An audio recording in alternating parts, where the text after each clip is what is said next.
Le nourrisson avait cessé de respirer. Une équipe de 7 ambulanciers s'affairait autour du corps minuscule sur le marbre froid du vestibule. Des mains expertes se mouvaient à une vitesse vertigineuse, les voix étaient nettes et professionnelles, des ordres claquaient. Masque à oxygène, moniteur cardiaque dont les bips d'alerte déchiraient le silence, injection de médicaments d'urgence. Rien n'y faisait. L'état du bébé de 8 mois ne faisait qu'empirer de seconde en seconde. Ses lèvres étaient d'un bleu violacé, presque funèbre. Son petit thorax ne se soulevait qu'à peine, un soubresaut quasi imperceptible. Le temps était compté. Aucune réaction, constata un ambulancier, sa voix trahissant une pointe de désespoir. Les signes vitaux s'effondrent, annonça un autre. C'est incompréhensible. Le chef d'équipe, un homme dont le visage portait les marques de 20 années de service, secoua la tête. Jamais il n'avait vu une telle chose. Tous les protocoles échouaient. C'était comme se battre contre un fantôme. Non loin de là, dans la pénombre de l'entrée de la cuisine, se tenait Manon Dubois, que personne ne voyait. Employée de maison depuis 2 mois dans cette somptueuse propriété. Invisible, tel était son lot. Pourtant, en observant la scène, ses yeux étaient irrésistiblement attirés par le visage de l'enfant. Quelque chose n'allait pas. Et soudain, elle vit. Une tache, au fond de la bouche de la petite Chloé, brièvement visible quand sa tête fut inclinée en arrière. La coloration était anormale.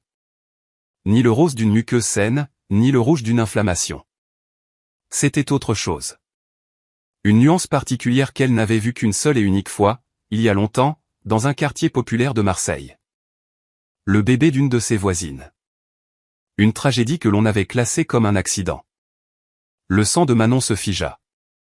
Valérie Leclerc, la mère, oscillait près de l'escalier, vêtue d'un ample peignoir de soie, le regard vide et lointain.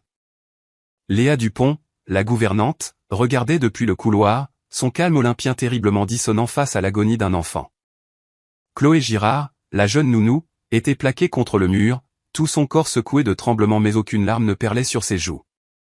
Léo Petit, le chauffeur, se tenait près de la baie vitrée, les bras croisés sur sa poitrine, en position d'attente. Aucun d'eux ne se précipitait.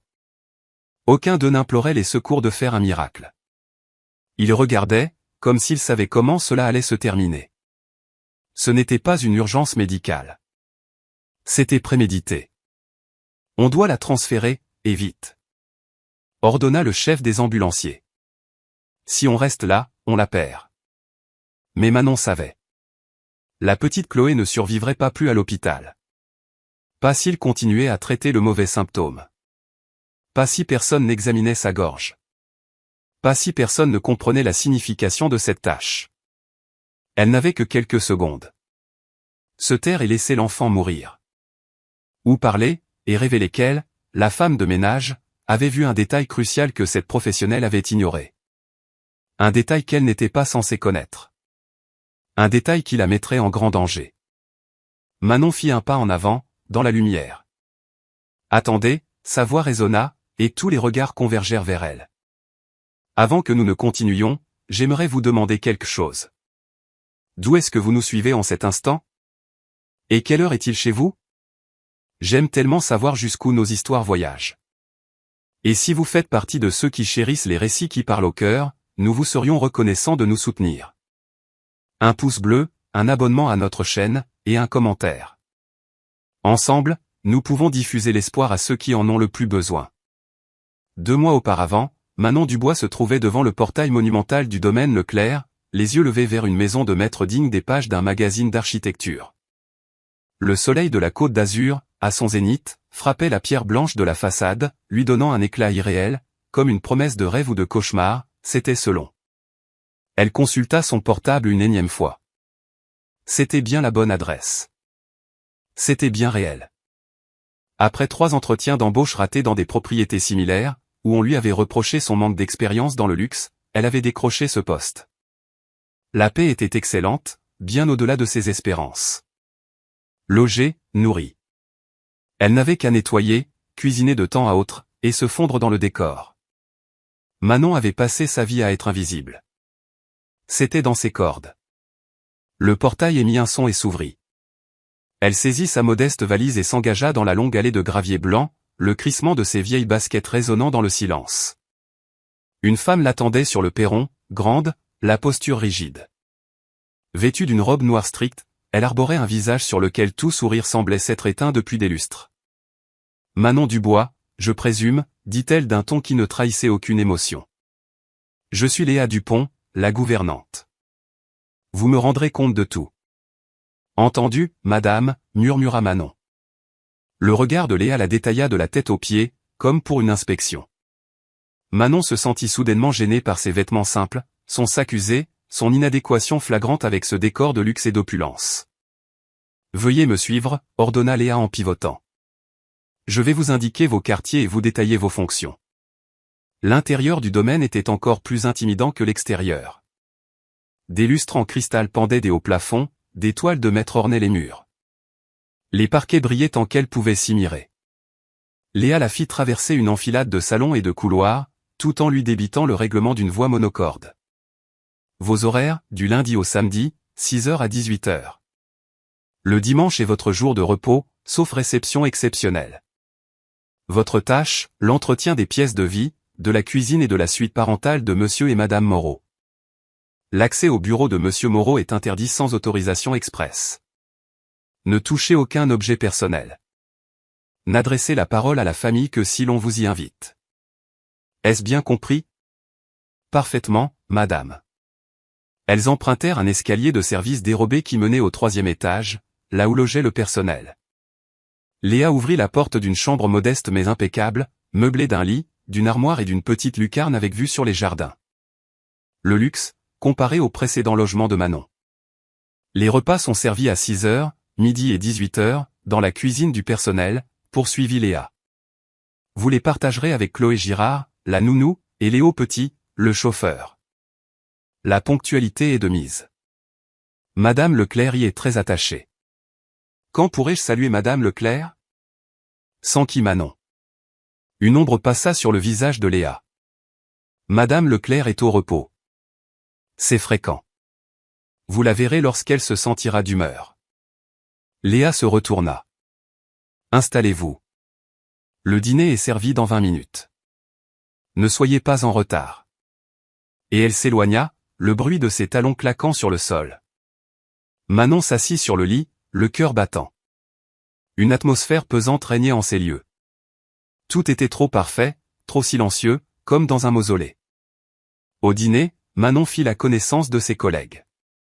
Chloé Girard, la nounou, devait avoir 25 ans. Ses cheveux blonds étaient noués en une queue de cheval sévère, et ses mains, agitées d'une nervosité palpable, tremblaient légèrement. Elle s'occupait de Chloé Martin, la fille des Moreau, âgée de 8 mois. Léo, lui, approchait de la quarantaine. Il était l'antithèse de la nounou, taciturne et observateur. Chauffeur de Monsieur Moreau, il s'occupait aussi de la maintenance du domaine. Il ne dit pas plus de quelques mots durant le repas, ses yeux sombres scrutant la pièce comme s'il était aux aguets. « Vous êtes ici depuis longtemps » tenta Manon pour briser la glace. « 1 an, à peu près » répondit Chloé Girard, un peu trop vite, comme si la réponse était apprise par cœur. 16 mois, lâcha Léo, les yeux rivés sur son assiette. « Et vous vous y plaisez » Le sourire de Chloé Girard était forcé. « Absolument. Les Moreau sont d'excellents employeurs. » Sa façon de le dire glaça Manon. Mais avant qu'elle ne puisse approfondir, Léa apparut. « Chloé, Madame Leclerc vous demande. » Pour la petite. Chloé Girard se leva d'un bond, ajustant sa blouse. « J'y vais. » Elle quitta la pièce au pas de course. Léa fixa Manon. « Demain, 6h, début de votre service. Ne vous aventurez pas dans la maison la nuit. L'intimité des Moreau est sacrée. » Ce n'était pas un conseil, mais un ordre. La première semaine, Manon s'habitua au rythme de la maison. Lever avant l'aube, nettoyage silencieux, discrétion absolue. Mais elle ne pouvait s'empêcher de remarquer certains détails. Valérie Leclerc, la maîtresse des lieux, était une ombre. Manon ne l'aperçut que 2 fois, flottant dans les couloirs en robe de chambre luxueuse, le regard vide, les gestes ralentis. Une beauté fragile et évanescente, comme une fleur fanée. Mais il y avait une fêlure en elle. Sa voix était parfois pâteuse. Et lorsqu'elle prenait son bébé dans ses bras, Léa ou Chloé Girard n'étaient jamais loin, prête à le lui reprendre. Stéphane Moreau, le mari, était un courant d'air. Un ponte de la tech, avait précisé Léa. Sans cesse en déplacement pour ses affaires, pour son empire. Les rares fois où Manon le croisa, il lui parut préoccupé, tendu, écrasé par le poids de ses responsabilités. Et puis, il y avait Chloé Martin. Un bébé adorable. Des boucles brunes, des yeux pétillants, et un sourire à faire fondre un iceberg. Manon n'avait pas le droit de s'en approcher. C'était le domaine réservé de Chloé Girard. Mais parfois, en faisant le ménage dans la chambre de l'enfant, elle la voyait dans son lit, agitant ses petites mains, gazouillant. Et Manon sentait son cœur se serrer. Elle n'avait pas d'enfant. La vie ne lui en avait pas laissé le loisir. Sa vie avait été une lutte pour la survie, pas un conte de fées. Mais en regardant cette petite fille, elle se demandait, que ressent-on, quand on est responsable d'un être si petit, si pur, si dépendant de vous pour sa sécurité? 15 jours après son arrivée, Manon fut témoin d'une scène étrange. Elle était dans le couloir, près de la chambre de Chloé, lorsqu'elle entendit des chuchotements. Des voix basses, tendues. Elle fit mine de continuer son travail, mais tendit l'oreille. « Je ne peux plus continuer comme ça », c'était la voix de Chloé Girard, au bord des larmes. « On n'a pas le choix », répondit la voix plate de Léo. « Mais c'est un bébé. » Sanglota la nounou. « Je n'ai pas signé pour. »« Tu as signé pour ça, précisément », la coupa la voix de Léa, cinglante. « On a tous signé. C'est notre plan depuis des années. Ce n'est pas le moment de flancher. » Un silence. Puis Chloé Girard, à voix basse, « Parfois, je me demande. Si c'est ce qu'il aurait voulu. » Il n'est plus là pour donner son avis, rétorqua froidement Léa. Ils y ont veillé. Alors maintenant, on termine le travail. Des bruits de pas se rapprochèrent. Manon s'éloigna vivement avec son chariot. Lorsque Léa sortit de la pièce, Manon était à l'autre bout du couloir, affairée à nettoyer une plainte. Le regard de Léa se posa sur elle, insistant. Puis elle passa son chemin, sans un mot. Mais Manon sentit le poids de ce regard, comme une menace silencieuse. Jetée à l'œil. Le mois suivant, Manon redoubla de vigilance. Elle vit comment Chloé Girard empêchait systématiquement Valérie de garder son bébé trop longtemps. Elle vit comment Léa apportait les repas de Valérie, accompagnés de pilules, pour votre nervosité, Madame Leclerc. Et comment Valérie les avalait docilement. Elle vit comment Léo s'isolait dans le garage pour téléphoner, sa voix basse mais son ton menaçant. Ils formaient un trio. 3 personnes censées être arrivées là par des chemins différents, mais qui agissaient de concert, comme les pièces d'un échiquier, avec un objectif commun. Un objectif qui passait par la confusion grandissante de Valérie, l'éloignement de Stéphane, et le contrôle total sur la petite Chloé. Manon voulait parler, alerter quelqu'un. Mais qui? Valérie était dans un brouillard médicamenteux. Stéphane était toujours absent. Et si elle se trompait? Si ce n'était que le fruit de son imagination? Elle perdrait son travail, son logement, cette fragile stabilité. Alors elle se tut. Elle observa. Elle attendit. Jusqu'à la nuit où tout bascula. Un jeudi soir. Stéphane était en voyage d'affaires. Valérie, après avoir pris ses médicaments, s'était couchée tôt. Léa s'était retirée. Manon était à la cuisine lorsqu'elle entendit un bruit à l'étage. Un son étranglé, comme un hoquet. Puis, plus rien. Elle se figea. Avait-elle rêvé? C'est alors que la voix de Chloé Girard, stridente de panique, retentit, « Léa. Viens vite. Chloé ne va pas bien. » Le sang de Manon ne fit qu'un tour. Elle lâcha son torchon et se précipita dans les escaliers. Quand elle arriva au premier étage, Léa était déjà là, sur le seuil de la chambre de l'enfant. Léo arriva presque en même temps. « Appelle le SAMU », ordonna Léa, d'un calme effrayant. Tout de suite. Manon entra dans la chambre. La petite Chloé gisait dans son berceau, inerte, ses lèvres déjà bleues.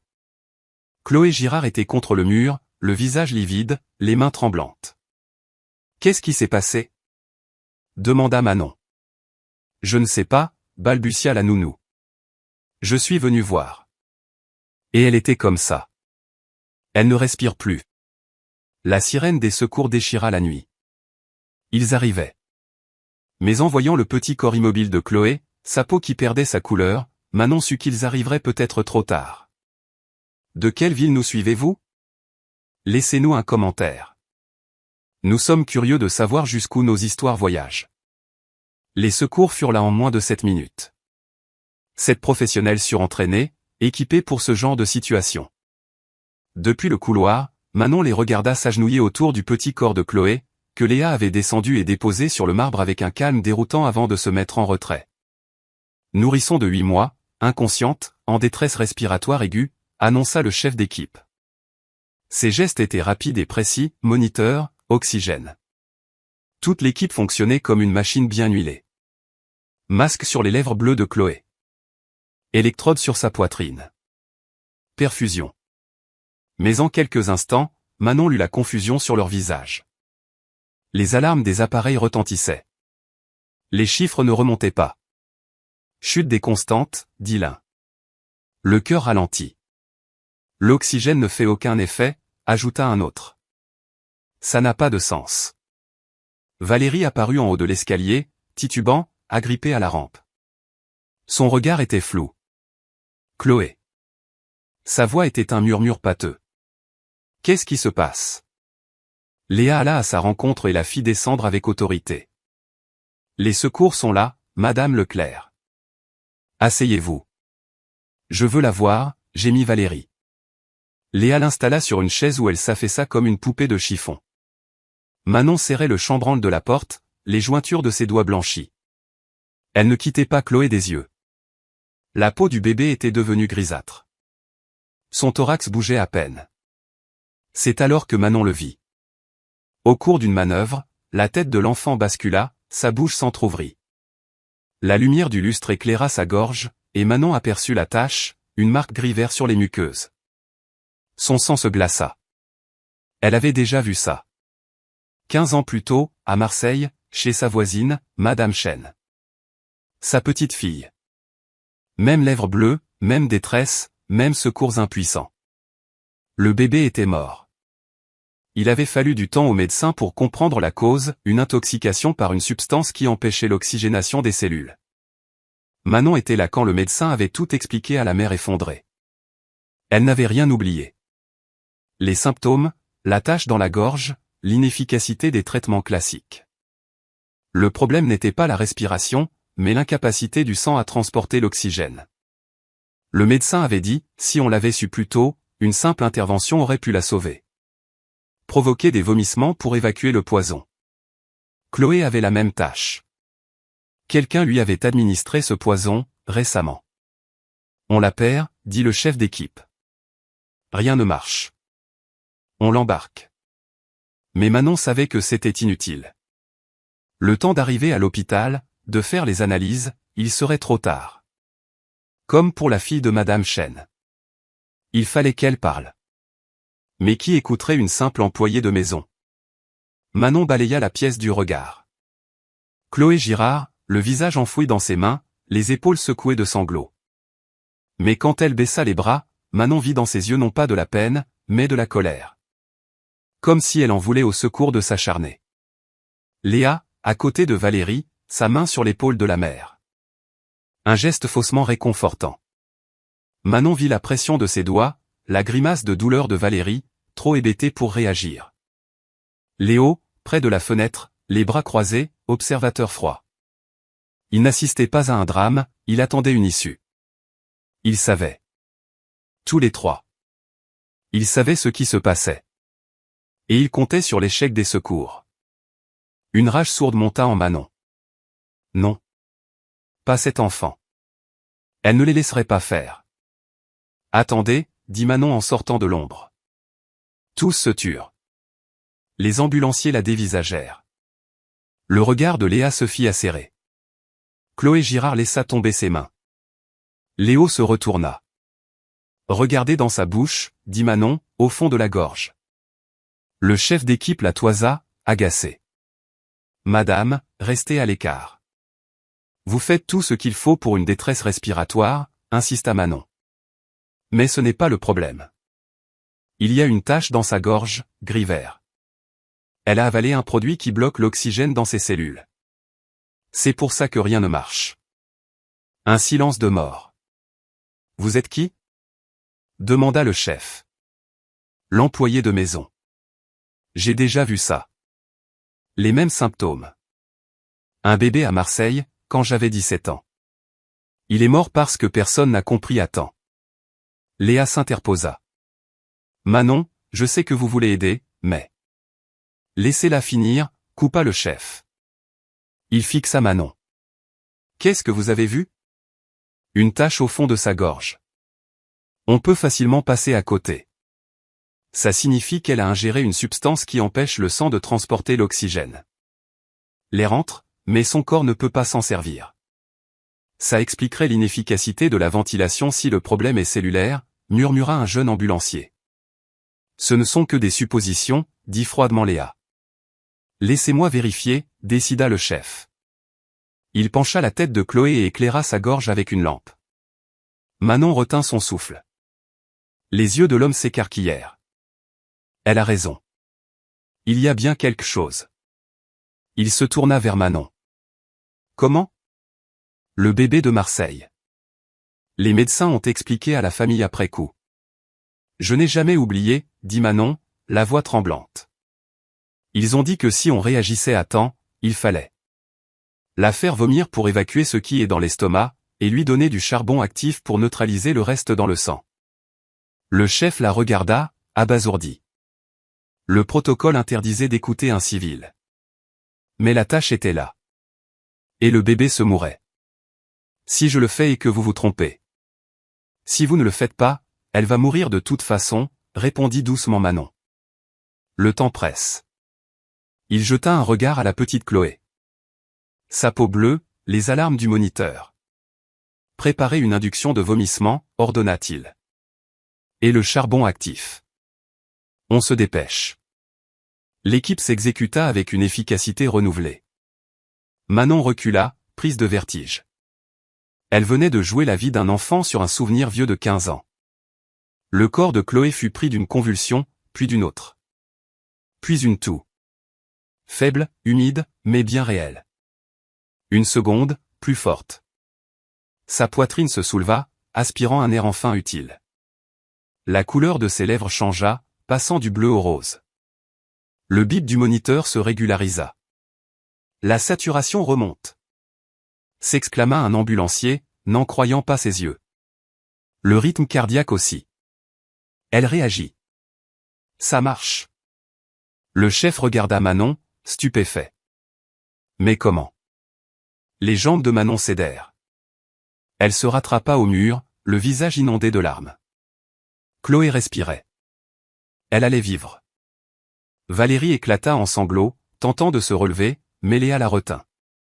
Mon bébé. Ça va aller? Oui, madame, répondit le chef. On l'emmène en observation, mais elle est hors de danger. En quelques minutes, Chloé était dans l'ambulance. Valérie monta à ses côtés, en larmes, chancelante. Le chef prit Manon à part. Votre nom? Manon Dubois. Mademoiselle Dubois, vous lui avez sauvé la vie. En 20 ans de carrière, je n'ai jamais vu ça. Il secoua la tête. Si vous n'aviez pas parlé, c'était fini pour elle. Merci. Manon hocha la tête, sans voix. Les gyrophares s'éloignèrent, la sirène s'éteignit. Le silence revint dans la maison. Manon était debout dans le hall, les mains tremblantes. Chloé était sauvée. Mais alors que la pression retombait, une peur glaciale la saisit. Elle était la seule à être vraiment soulagée. Léa, près de l'escalier, était d'un calme olympien. Chloé Girard, contre le mur, avait séché ses larmes, son expression était indéchiffrable. Léo, près de la fenêtre, la mâchoire contractée, le regard dur. Ils la regardaient tous les trois maintenant, vraiment. Comme si l'invisible employé de maison était devenu un obstacle à éliminer. Léa fut la première à parler, d'une voix mielleuse. C'était prodigieux, Manon. Où avez-vous acquis de telles connaissances médicales? Je ne les ai pas acquises. C'est un souvenir, de mes 17 ans. Fascinant, Léa descendit les marches. Et ce bébé à Marseille, il est mort, n'est-ce pas? Oui. Mais vous vous souvenez des symptômes, du traitement, de la couleur de la tache, 15 ans après. Ce n'était pas une question, mais une accusation à peine voilée. Manon la regarda dans les yeux. Il y a des choses qu'on n'oublie jamais. Le regard de Léa se durcit. Puis elle esquissa un sourire glacial. Madame Leclerc tiendra à vous récompenser généreusement. Une prime conséquente, sans doute. Je n'ai besoin d'aucune prime. Comme vous voudrez. Le sourire de Léa était vide de toute chaleur. Il se fait tard. Allez vous reposer. La journée de demain sera longue. Un congé, un ordre. Manon se dirigea vers l'escalier. En passant devant la chambre de l'enfant, elle vit Chloé Girard, le regard fixé sur le berceau vide. Quand la nounou la vit, son visage se décomposa. J'aurais dû m'en rendre compte, murmura-t-elle. C'est moi sa nounou. Je suis payé pour la protéger. Quelque chose sonnait faux. Manon l'observa. Les lèvres tremblantes, les yeux humides. La culpabilité. Mais de quoi? Ce n'est pas de votre faute. Vous ne pouviez pas le savoir. Vraiment? La voix de Chloé Girard se cassa. Vous le saviez.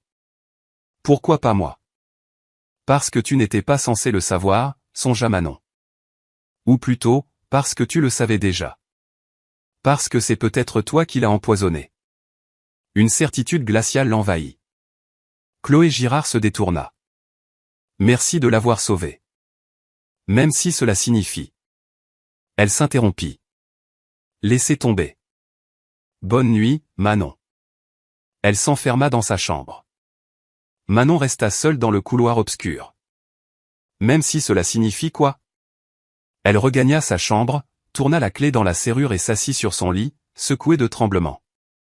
Chloé était vivante. La crise était passée. Mais une autre, plus terrible encore, ne faisait que commencer. Quelqu'un avait empoisonné cet enfant. Quelqu'un qui avait accès à ses biberons, à sa nourriture. Chloé Girard, Léa ou Léo. 3 personnes étrangement calmes. 3 personnes visiblement déçues de sa survie. Manon regarda son téléphone. Elle devait appeler la gendarmerie. Mais pour leur dire quoi? Que ses collègues lui semblaient suspects? Qu'elle avait un mauvais pressentiment? Il lui fallait des preuves. En attendant, elle veillerait. Elle protégerait Chloé, coûte que coûte. Car si elle avait raison, si quelqu'un avait attenté à la vie de cet enfant, il ne s'arrêterait pas là. Ils avaient échoué. La prochaine fois, il s'assurerait qu'il n'y ait pas de témoin pour la sauver. Pas même Manon. Le lendemain matin, à 5h30, le réveil tira Manon d'un sommeil peuplé de cauchemars. Chaque fois qu'elle avait fermé les yeux, l'image des lèvres bleues de Chloé lui était revenue, le son strident du moniteur, le poids de sa décision. Elle s'habilla et descendit. La maison semblait différente, plus silencieuse, comme si les murs s'étaient chargés de secrets. Léa était dans la cuisine, préparant le petit déjeuner avec une efficacité froide. Elle ne leva pas les yeux. « Bonjour, dit Manon. »« Bonjour, répondit sèchement Léa. Madame Leclerc a appelé. Chloé sort de l'hôpital cet après-midi. Elle va remarquablement bien. Une pause. Grâce à vous. Ces mots sonnaient faux. Je suis soulagé, dit Manon. Léa la fixa, son regard froid comme l'acier. Nous le sommes tous. Elle posa son couteau. Monsieur Moreau rentre aujourd'hui. Il sera là ce soir. Il a hâte de rencontrer celle qui a sauvé sa fille. Sa façon de le dire était une menace à peine déguisée. Je n'ai fait que mon devoir. Non, coupa Léa. Vous avez fait ce que personne d'autre n'aurait pu faire. Ce qui est très différent. Elle prit le plateau. Je montre ceci à Chloé Girard. Elle a passé la nuit dans la chambre d'amis, trop choquée pour dormir. Un sourire en coin.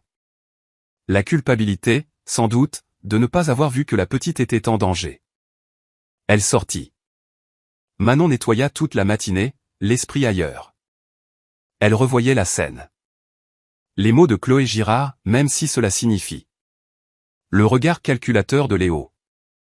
Léa, entièrement habillée, comme si elle attendait l'issue fatale. Ils s'attendaient tous à la mort de Chloé. Mais pourquoi? Quel lien y avait-il entre un bébé, une gouvernante, une nounou et un chauffeur? Vers midi, en époussetant la bibliothèque, Manon avisa une photo, à moitié cachée. Elle la prit. C'était Stéphane Moreau, inaugurant un bâtiment. Sur le panneau, Usine Moreau, nouveau site, 2010. 15 ans plus tôt. Le cœur de Manon s'emballa. Elle prit une photo avec son portable et remit le cadre en place. Vous cherchez quelque chose? Manon sursauta. Léo était là, les bras croisés, la fixant de son regard impénétrable. Je nettoie, dit-elle, s'efforçant de rester calme. Il s'avança. Il était grand et la pièce sembla soudain plus petite. Ce que vous avez fait hier soir est exceptionnel. J'ai juste aidé. Vous avez sauvé une vie que les médecins ne pouvaient pas sauver. Il se rapprocha encore. Pour ça, il faut des connaissances. Des connaissances qu'une femme de ménage n'a généralement pas. Manon sentit la peur monter, mais elle ne baissa pas les yeux. Je vous l'ai dit, j'avais déjà vu ça. À Marseille. Il y a 15 ans. Il pencha la tête. Quelle coïncidence que vous vous souveniez de tout, après tout ce temps. Les traumatismes laissent des traces. Oui, dit Léo. C'est vrai. Une lueur de douleur, ou de haine, passa dans ses yeux. Monsieur Moreau voudra vous parler. Un conseil, n'en dites pas trop. C'est une menace? Un conseil. Il se dirigea vers la porte.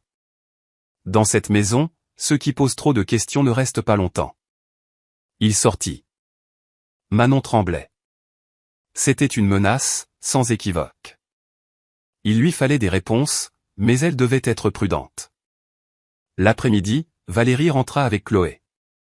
Le bébé était fragile mais ses yeux brillaient. Valérie la serrait contre elle, en pleurs. Mon bébé, mon trésor. Mais Léa était là, et la fit asseoir. Vous êtes épuisée, Madame Leclerc. Chloé Girard va coucher la petite. Reposez-vous. Je veux la garder. Bien sûr. Mais les médecins ont insisté, vous devez vous reposer. Sa voix était douce, presque hypnotique. Je vous apporte vos calmants. Manon vit Chloé Girard emporter le bébé, qui tendait les bras vers sa mère. Et Valérie, trop faible, laissa Léa la conduire à sa chambre. Manon eut la nausée. Ils isolaient la mère, la maintenaient dans un état de faiblesse pour avoir le champ libre avec l'enfant. Il fallait qu'elle agisse. Mais comment? Elle n'avait aucune preuve. Le soir, Stéphane Moreau arriva. Manon entendit sa Renault 4 dans l'allée, puis sa voix forte dans le hall. Où est Chloé? Ma fille? Elle dort, dit Léa. Elle va très bien. Et Valérie? Elle se repose. Je veux les voir. Il monta les escaliers 4 à 4. Manon, qui nettoyait le couloir, se plaqua contre le mur. Il passa devant elle, suivi de Léa. Manon s'approcha de la chambre de l'enfant. Elle est si petite, dit Stéphane, la voix brisée. J'aurais dû être là. Vous ne pouviez pas deviner, dit Léa. L'ambulancier m'a dit que c'est une employée qui l'a sauvée. Je veux la voir. Manon. Je vais la chercher. Manon retourna vite à son chariot. Quelques instants plus tard, Léa vint la chercher. Stéphane était au-dessus du berceau. Quand il se retourna, ses yeux étaient rougis. C'est vous, Manon? Oui, monsieur. Il la prit dans ses bras. Manon fut surprise. Merci, dit-il. Les secours m'ont tout raconté. Sans vous, elle serait morte. Comment vous remercier? Ce n'est pas la peine. Si. Une prime. Une très grosse prime. Et si vous avez besoin de quoi que ce soit, demandez. Merci, monsieur Moreau. Je suis heureuse que Chloé aille bien. Comment avez-vous su? Demanda-t-il. Comment avez-vous vu ce que les professionnels n'ont pas vu? Manon sentit le regard de Léa sur elle, comme un avertissement. Un coup de chance. J'avais déjà vu des symptômes similaires. Un vieux souvenir. Votre souvenir a sauvé ma fille. Il regarda Chloé. Elle est tout ce qui compte pour moi. L'argent, l'entreprise, tout ça n'est rien. Une idée audacieuse germa dans l'esprit de Manon. Monsieur Moreau, puis-je vous poser une question? Je vous en prie. La photo dans la bibliothèque, de 2010. L'usine. Que fabriquait-elle? Son expression changea. Pourquoi? Simple curiosité. Il la fixa. Des équipements industriels. L'usine est fermée depuis 2012. Sa voix était devenue neutre. Pourquoi? Pour rien. Curiosité. Mais elle avait vu. Une lueur de culpabilité, de douleur. Il savait quelque chose sur cette usine. Je vais voir Valérie, dit-il en sortant. Léa le suivit, non sans lancer à Manon un regard glacial. Manon resta seule, regardant le bébé endormi. Je te protégerai, murmura-t-elle. Mais comment? Cette nuit-là, à 2 heures du matin, Manon se leva et se glissa hors de sa chambre. Il lui fallait des preuves. Elle se dirigea vers la cave. Léa lui avait dit qu'il n'y avait rien d'intéressant. Raison de plus pour y aller. La porte était fermée à clé.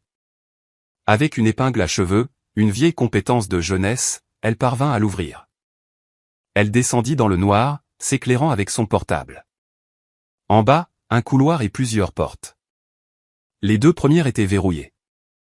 La 3e s'ouvrit sur une sorte de bureau secret. Sur les murs, des dizaines de photos de Stéphane Moreau, des articles sur ses usines, et un article sur un accident industriel en 2010. Au centre, une photo plus grande, 3 jeunes gens et un homme plus âgé. Manon sentit son sang se glacer. Elle reconnut les jeunes gens, Léa, Chloé Girard, Léo. Plus jeunes, mais c'était bien eux. Et l'homme plus âgé, la légende disait, David Winters et ses enfants, 2009. Elle prit des photos de tout. Des articles, des documents, et ce titre de journal qui lui donna la nausée, mort d'un ouvrier dans un accident qui aurait pu être évité. Les usines Moreau trouvent un arrangement à l'amiable. David Winters était mort dans l'usine de Stéphane. Et ces 3-là étaient ses enfants. Ils avaient changé de nom, et 15 ans plus tard, s'étaient fait embaucher chez lui. Ce n'était pas un hasard. C'était une vengeance. Un bruit à l'étage. Des pas. Son cœur s'arrêta. Elle éteignit la lumière de son téléphone. Les pas descendirent l'escalier de la cave. Elle était piégée. Les pas arrivèrent en bas. La lumière du couloir s'alluma.